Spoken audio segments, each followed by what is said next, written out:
The opinions expressed in this show are the views of the host and not necessarily that of WTRW, 94.3 The Talker, or the Bold Gold Media Group. The following presentation is paid for by Century 21 Jack Ruddy Real Estate, who is solely responsible for its content. Portions transcribed. All Century 21 real estate offices are independently owned and operated. Hi, I'm Jackie Ruddy, broker of Century 21 Jack Ruddy Real Estate. Welcome to the Real Estate Roundtable on 94.3 FM The Talker. I'm here with my husband, co-host, Pat Devaney. Good morning, Jackie. How are you? Wonderful. How are you? Very good. We have with us Kristen Naples, Fire Chief of the Dunmore Fire Department. Good morning.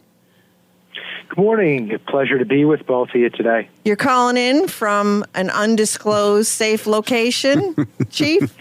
Absolutely. All right. Thank you for taking the time to have a show with us this morning. We're here every Saturday at 11 a.m., Sunday at 11:30 a.m., where we discuss real estate. We have a full-time real estate office with many exceptional realtors who've been listing, selling, and appraising real estate for 50-plus years. During the week, feel free to email us with any questions you have at questions@jruddy.com. That's questions@jruddy.com, or you can give us a call at 570-344-6724. And when you go to jruddy.com, click on the webcam tab, and get a live look at Dunmore Corners and see what's going on. At this time of the year, you never know what you're going to see. Look us up on social media, view our listings, search the MLS listings, and listen to archive radio shows by going to mobilefriendlyjruddy.com, JRUDDY.com, where we also have all the popular podcast apps listed where you can check out our show if you miss it on the weekends. We have it on a podcast, so check it out. Kristen Naples, Fire Chief of the Dunmore Fire Department. It's that time of year. The holidays are here, and I'm sure you see some things that you don't want to see and encounter situations that shouldn't be. So let's talk about the dangers that some of us aren't even aware of, please. There's quite a bit of home fires that take place, and you know, during the months of December, January, and February, there's been some information put out by FEMA, the U.S. Fire Administration, NFPA, and a couple other organizations that they put some information out there, and they say that in 3 months, half of all home fires are due to heating incidents during them months of people using non-traditional methods to heat their homes, and doing some other stuff that really isn't a safe method. Turning on stoves to possibly heat their home, which is an absolute no-no. Using space heaters and not venting them properly, not keeping them at least 3 foot from any combustible materials. People not cleaning their chimneys and maintaining, their furnaces and their chimneys properly. That's very important. To get trained professionals in there to maintain, all of them type of heating elements, Well, Christmas lights and Christmas trees right now are on display, full display, and sometimes people forget to do certain things, whether it's a real tree or not. And, there's things we have to be aware of, multiple extension cords and hot lights, as opposed to maybe LED lights. Do you see any problems with some of this stuff? So first, if you have a real tree, obviously that needs to be kept watered. It needs to be kept, with the proper amount of water in it. As far as the lighting, you want to try to keep that directly into an outlet, not have multiple extension cords and overload receptacles and breakers. If you could stick with the LED lights, stick with the LED lights. Make sure you're not doing any type of, splicing or anything on the lights. If there's something wrong with them, get rid of them and get a new set. Don't try to, just splice them and put them back together. And the other thing is recommendation is to buy lights that are UL listed, that have been, tested and that, and always read the instructions on them. I know a lot of people just take them out of the box like everything else and just kind of put the instructions away. But if there's specific manufacturer recommendations for that set of lights or that artificial tree, you really should be reading that, understanding it, and following it. Even storing it and bringing it out next year, you may have damaged something. So it's real important to go by the recommendations of the manufacturer. Yeah, I was a New York City fireman Chief. You know that. And Yes. we used to drill and we would watch videos of how fast a real tree can consume a room. It just takes like 2 or 3 minutes. And if that tree, you get a dry tree and you get something going, it can absolutely destroy a building before you even make the phone call. So I think it's so important. And they used to say there's ways to tell if your tree is too dry. You grab a handful and see if the pines fall, the little needles fall off in your hand. But, yeah, real trees, I mean, they're beautiful. They smell great. They look great. But you really, really, really have to be so careful with them.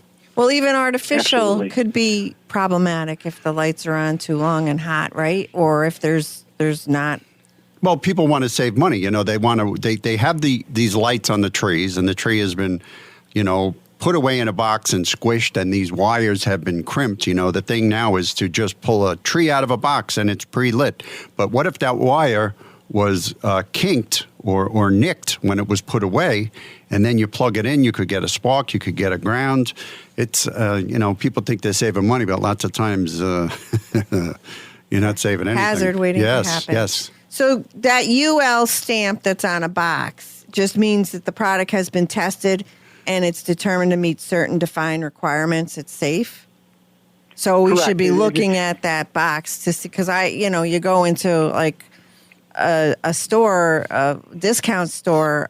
I want to pay the least amount of money for lights, and I'm not necessarily looking for the UL stamp, but that's what we should be doing for safety purposes, right? Absolutely. Look for that UL listing, underwriter laboratory listing, and that's going to give you some reassurance that the product is safe if the manufacturer recommendations are followed. Okay. So you talked about heating when we opened the show. Space heaters are involved in 1 of every 6 home fires.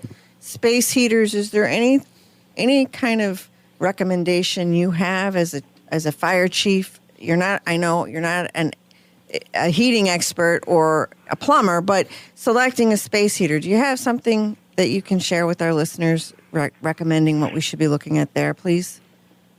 Sure. So getting back to what we said a little bit earlier, making sure that everything is serviced by professionals, licensed professionals. If you're using any type of plug-in heater, it needs to be at least 3 foot away from any combustible materials. Wood, anything like gloves, scarves, any type of material like that, books, any type of paper, anything that's combustible that can burn, that needs to stay at least 3 foot away. Make sure it's in good condition. You're following them recommendations of the manufacturer on its use and maintenance. And make sure that that's plugged directly into a wall outlet that's rated for that particular heating appliance, not on an extension cord, not on a splitter or anything like that. And again, is that receptacle and that breaker rated for that particular heating appliance? That's very, very important. As far as other methods of heating, chimneys and stuff like that, they really need to be maintained and they need to be followed a good maintenance schedule. Hey, Chief, how about kerosene heaters in my living room? What do you think about that? Is that a bad idea? Absolutely. We want to keep kerosene heaters and kerosene out of our living room. So we that has the potential to leak. It has the potential to ignite. Material that's around it. That obviously everything is combustible in the living room, or most everything, and that isn't a good idea. Plus the fumes. The fumes of it could be extremely harmful. So kerosene heaters in the living area is probably not a good idea. In my garage, it's great. Not. I'm telling you, I love it in my garage, but. I know people who thought it was cheaper to heat their house with a kerosene heater, and they used to do that all the time, and I would shake my head. But what are you going to do? Well, nowadays, I think people are trying to be inventive because the prices of oil and gas, natural gas, is right through the roof, even electricity. So our utility costs have gone increasingly high in the last 2 years. And I think people need and want to save money, so they look at alternative methods. Yeah, when the chief got on and he started talking, he said non-traditional ways to heat the home. And I thought to myself, I was like, oh boy, have I seen a few of those. So one in every 5 home fire deaths and half of all fires caused by home heating occur between December and February. And you had something about a stat between December and February, right? That most of the things that you come across. Most of the home fires, he said, were that time also. Right. The literature that you were going by, like I said, again, was put out there, and they're saying that half of all home heating fires occur in the months of December, January, February. Every 87 seconds, a house fire starts in the United States in the kitchen. They're saying that the kitchen also has a lot of fires. That's why I don't do anything. Is that why you don't? That's why I don't do anything. You're a anything. fire safety expert. That's why you're not cooking anything. Yeah, that's why I stay out of the kitchen. She's for everybody's safety. I do. I burn toast. But the kitchen also is an area of many problems for people, right? So I saw something on the internet, and it's You saw something on the internet? Yeah, I did. It must be true. It's a fire blanket that is being promoted instead of a fire extinguisher, a fire blanket that snuffs out a fire if you have one on the stove or even on a grill. Do you have any opinion about fire blankets and their use, Chief? Yeah, I have very little exposure to a fire blanket. It sounds like a good concept, but I don't know if it would be, the better route to go than a fire extinguisher. I really don't know. It's I don't have a whole lot of information on them and really never seen them in use. I've heard of them, but never seen them in use. Yeah. You should Google it and watch the fire chief. Watch the fire. He's a trained professional. He's a trained professional. Can you imagine you're there cooking, I'm making some cutlets. All of a sudden, the stove erupts in flames. The kids are screaming. The stove is on fire. Wait, I must go and unfold my fire blanket and rip open the package and carefully place it on this blazing. Now, by that time, your fire is like... The room is filled with smoke. Is hitting the roof, right, or the ceiling. Yeah, it's a great idea. Yeah, that's okay. So, and they say that could be very dangerous because you have to get really close to that fire to actually put it on the fire. Otherwise, it's just going to fall off the flames. Yeah. So, I don't know. It's a great concept, but I don't know about it. Yeah. And I've also seen where the prices are comparable. 2 fire blankets could cost the same as 2 fire extinguishers. Yeah, fire extinguishers are very reasonable. All right. So what about deep fryers? At this time of the year, people like to deep fry things. The big thing with the turkey fryers are, again, you need to make sure you use the right type of oil in it. You need to make sure that there's no water on the turkey. It's totally dry. And you drop the turkey in it per the spec of that particular fryer. Again, they need to maintain. The oil needs to be changed in them regularly. And there's so many accidents with them, with 2 components that I've seen in particular. One, keeping them too close to a house or combustibles, and the other is putting a wet turkey or a moist turkey in that oil, and it causes a lot of problems. So, again, you need to go through and make sure that you're comfortable and you're following all the specs on that, and it's not right up against the house. Right, and the oil has to be a certain temperature, right, when you drop it in. You don't want it too hot. I've watched videos of people, I'm sure you have too, Chief, of like some person, I don't want to say anything, taking a frozen turkey and putting it into one of these things, and it erupts into a fireball because it's, people don't know what they're doing. It can be very dangerous. Absolutely. Well, I don't know. Just from a safety standpoint, they make me nervous, so I don't foresee us ever using one of those. No, I'll try it sometime, but if somebody else say it's wonderful. Yeah, but I'm not to doing eat, but I don't know. I don't like the whole safety thing. It makes me nervous. Yeah, if I did it would be in the middle of the backyard. Yeah. And hopefully it's not raining or cold out. Okay. All right. So, are there any types of plugs that are more dangerous than others? So you have like those home deodorizers that you plug in and you leave in the plug. Is that something that is recommended or suggested, or is that dangerous? Again, it's what type are they? Were they tested? Are you found the recommendations of whoever made them? And again, it's something that you do hear of fires occurring as a result of. I would do your homework if you're going to buy a particular brand. I would do some research on them and find out: has there been any fires with these particular brand? What was the reasons that it occurred? And try to stay away from that and use them as they're designed. Again, I have heard of some instances as a result of them type of applications. We had an agent that worked in our office several years back who came in.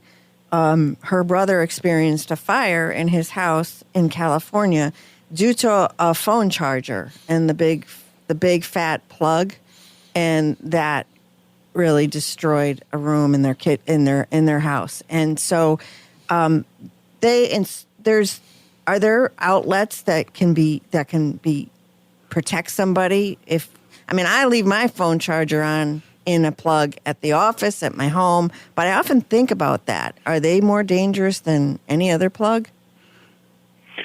You're hearing a lot of the off-brands stuff happens with, or I know a lot of times, like Pat mentioned a little bit earlier, you coil that charger up when you're not using it, and maybe braid it or cut it or something like that, and then you have a problem with it when you go to use it. So I think the way you store it, I think it should be unplugged like anything else when it's not in use. And I think you really need to look at what you're using. Is it the right charger for the phone? I bought so many chargers in convenience stores and stuff, and I plug them in and they won't even charge my phone. Well, a couple times I went to the store where the phone was purchased from, and that's not even the right charger for that phone, even though it plugs into it. So I think you really need to look at that type of thing. What are you charging and what's recommended for it? Right. Everybody wants to save money. I want to save money. So if, like the chief was saying, I want a phone charger everywhere, because I'm sitting down. So maybe I'll go on eBay and I'll buy 10 of these little phone chargers, and I got to wait a month for them to come from China. And the chief was saying, are these UL listed? Are these the correct ones? You got to be so careful with what you're buying. You could be getting junk and inviting danger into your home. Right. Well, I often wonder because I leave them plugged in, and maybe I shouldn't, but it's unrealistic to run around taking all these plugs out of outlets all the time either, and it's a convenience thing, right? Right. Well, whenever we go away for a day or two, we're running around unplugging everything. Right. Well, we don't want to risk that chance. With us today is Chief DeNaples, Chris DeNaples, Fire Chief of the Dunmore Fire Department. Thank you for your time. We're taking a break in a moment. Before we do, Pat, would you review a listing? Yes, we have a small commercial building at 503 South Main Avenue in Scranton for only $85,000. This building, it's immaculate and currently houses a chiropractic office. It's in a high-traffic area, and it has a total of 824 square feet. This could be the perfect storefront or used as an office. There is also a shower in the bath and so if you're staying at the office, that's a possibility. And there's a small fenced-in area in the rear of the property. Oh, and the best part is taxes are only $1,600 a year. So this might be exactly what you're looking for. That's a one-story commercial property at 503 South Main Avenue in Scranton for only $85,000. And that's listed by Nicole Clark of our office. Thank you, Pat. Scranton boasts the most affordable housing market. This is according to Zillow. At the end of October, Scranton was identified as the most affordable housing market in America. And the city was previously ranked as third best place to work remotely in a Realtor.com study back in November 2020. And the 10th most affordable area for retirees by Advisor Smith in February 2021. And Zillow analyzed 100 of the largest housing markets in the United States by comparing the median household income and the monthly mortgage payment on a typically priced home. The research assumed buyers were putting 20% down, taking out a 30-year fixed rate mortgage, and paying taxes and insurance. Scranton topped the list because the monthly mortgage payment only required 22% of the median household's income. Traditionally, 30% has been viewed as manageable, and the current national average is 30.2%. Two other cities in Pennsylvania also made the list, Pittsburgh and Harrisburg. Well, as a retiree, I must say, I do like living up here. You couldn't pay me to go back to New York. 10 days later, Realtor.com came out with with a ranking for Scranton, and according to Realtor.com, Scranton was named the second cheapest city for home buyers. Wow, we lost that spot. Uh-huh. So, let's just say we're on the top of these lists, which is a good thing, right? Yes, it is. All right, don't go anywhere. You're listening to the Real Estate Roundtable with Century 21, Jack Ruddy Real Estate on 94.3 FM The Talker. We will be right back. When considering to sell or buy a home, why choose Century 21 Jack Ruddy Real Estate? Let me tell you why. 70% of home buyers settle for the first agent they meet, and many regret it. 90% of home sellers hire an agent, but was it the right choice? Don't have agent remorse. I'm Jackie Ruddy, and I've been in and around the real estate business for most of my life. And at Century 21 Jack Ruddy Real Estate, we've been selling real estate for half a century. But we do not do it halfway. You deserve better than average. Average doesn't help you. We know it's all about you and what you need. Century 21 is the #1 in brand awareness, is the most recognized name in real estate, and is the most respected in the industry. In this market, if you dream big, you need to move fast. So it makes perfect sense to contact Century 21 Jack Ruddy Real Estate, 570-344-6724, and visit jruddy.com. That's JRUDDY.com. Thanks for joining the Real Estate Roundtable with Century 21 Jack Ruddy Real Estate on 94.3 FM The Talker. I'm Jackie Ruddy, broker, and with Pat Devaney, my husband, fellow realtor. And we're back. With Krista Naples, Fire Chief of the Dunmore Fire Department. Thank you for your time today, Chief. We're having a really interesting discussion on topics that we really have discussed in the past, but going a little deeper and mentioning things I don't think we've ever talked about. So I want to ask you, before the break, we were talking about plugs. Bless you. We were talking about plugs and the dangers of plugs and off-market, inexpensive, maybe the cheaper types of phone chargers and extension cords and things like that we should be aware of when we're purchasing. Everybody wants to save money, but safety should come first, right? Absolutely. Are there any kind of outlets that we can install that maybe would take care of these types of plugs? You always want to make sure that you have the right circuit breaker and you have good wiring, a good circuit box. And you can look at, it's always a safe bet in certain applications, especially around water, around sinks, bathrooms, kitchens, to have GFI, ground fault protected receptacles. So that's important, for them applications in them areas of the house. How about auto shut-off outlets? Yeah, I think they're good in certain applications where, and again, you really need to go by what they're designed for. But I think they do work, and I think they do have a purpose, and I think they work well. Yeah, it was mentioned that for everyday uses, for the TVs, the phone chargers, the hairstyling tools, that these auto shut-off outlets can help prevent a disaster. I don't know. Absolutely. We don't have them. We don't have them. I'm not familiar with them. We have those outlets that light the pathways at night. Yeah. That shed the light down from the bottom of the outlet. They're nice to have because it is hazardous. Little LEDs inside the faceplate. So what it does is it catches the side of each outlet and you put it on. So they're really not low voltage. Yeah, but they're low voltage. Yeah, they should be fine. But otherwise, someone might be going. It would be me out of the three of us going flying down the steps in the middle of the night, which is a hazard. Yeah. Right. Okay. So, what about heating blankets? This time of year, people are using a lot of heating blankets. Do you have anything to say about those?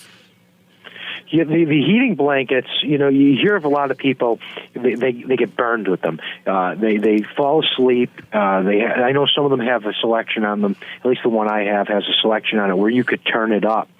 to a certain temperature. And, they get under the covers, they put it down, and then they fall asleep with it, and, they wind up getting burns with them. You hear that. Also, the other component to that is you hear a lot of, like the one I had, I threw it out about a year or two ago. It was probably 20 years old. It was starting to dry rot. The heating element that you would actually, put against your body was starting to dry rot. The wire, the cord on it was starting to dry rot. And it was really, really in bad shape. And that should throw red flags up all over that, this is something you're laying on or you're putting on your body and you're plugging it in the wall and it's all broken down and dry rotted. It's probably time to get rid of it. So I think you really need to be cognizant and not fall asleep with them on. Make sure you have them set at the right temperature. Make sure they're in good shape. It's not something that you used 15 years ago and it sat in the closet and now you pull it out and start using it again, Right. So, Chief, you have an electric blanket? You like the bed nice and warm when you get into it? Because Jackie does the same thing. She loves her electric blanket, especially when it's super cold out. Chief, I want to ask you about hand sanitizer. We're all using hand sanitizer all of the time, but also the material that I have here, it's not recommended that we leave it in our cars, and I have it everywhere, in pockets, purses, car, office, home, everywhere, right? Since, of course, COVID-19. And so it's highly flammable, and it's not recommended that we leave it in a car on a hot summer day. That sounds right. I mean, it's. I know a lot of them hand sanitizers have a high alcohol content in them. I know some of them don't, but the majority of them that I've seen have a high alcohol content in them. So it sounds right. I haven't had any incidents or been involved in any incidents where that was a contributing factor. Not saying that it didn't happen, doesn't happen. It's just that I haven't had any. Okay, what are you seeing mostly these days? What do you want our listeners to know? What advice do you have? A lot of the problems we run into is careless cooking type incidents. People get in their ways. They get lackadaisical with certain components. So, be doing stuff around the kitchen. They'll have, rags and towels, the kitchen towels next to the stove. A lot of people will store combustibles like a pizza box or something on top of their stove or on top of their oven. Put something in the oven that shouldn't be there just for storage. And, next thing you know, you turn it on and you have a problem. The other thing we find out a lot is poor storage of combustibles and gases and stuff like that are used around the house. That stuff really needs to be stored in ventilated areas, and you really need to store it properly, and you really need to be cognizant when you're cooking. You don't fall asleep, you don't go for the phone, and a rag is next to the stove, and next you have a house fire, so that's a lot of what we see. Just people in their habits and haven't had a problem for 30 years, and today's the bad day, and what you've been doing for 30 years finally caught up. Right. Never bring gasoline into the home, correct? Now, gasoline is a big no-no. People Absolutely. like to store it in their basement. What about propane cylinders? Can I store those in my basement? No, you don't want to be storing them. Absolutely not. If there's besides for everything else, if there's a leak on them, you can start making people sick. In the residence, they really need to be stored in a well-ventilated area outside of the house. Yeah, we had a fire in Brooklyn in the 80s. There was a hardware store that had propane cylinders, and they were stored inside, and it went off like a bomb, and it took the building down, and it was terrible. People died. It was a bad scene. So it's Absolutely. very, very dangerous. These things are like bombs. Kristen Aples, Fire Chief of the Dunmore Fire Department. We thank you so much for your time today. Will you come back next week for a little bit more discussion on safety and fire hazards in the home and outside the home, please? Absolutely. Thanks for spending some time with me today. Appreciate it. Likewise. Thank you. Pat? Yes, we have a 6-bedroom, 4-bath, 12-year-old home at 323 Sibley Avenue in Taylor for $375,000. This colonial-style home has 2,500 square feet and is located in the Riverside School District. The lower level of this home has just been finished, and it would be perfect for the multi-generational home with 2 bedrooms, a bath, and a kitchen, and a laundry area all in the lower level. This home has a central air conditioning system that's 2 years old. The home has an on-demand hot water system. It has a fireplace, hardwood floors. It's been freshly painted with the dining room and an open concept kitchen. The rear of the property is fully fenced in with a beautifully manicured backyard with a patio and a deck. That's a 12-year-old, 6-bedroom, 4-bath home at 323 Sibley Avenue in Taylor for $375,000, and that's listed by Gail Lewis of our office. Wishing all our listeners a very Merry Christmas, and remember to join us next Saturday at 11 a.m., Sunday at 11:30 a.m. on 94.3 FM The Talker.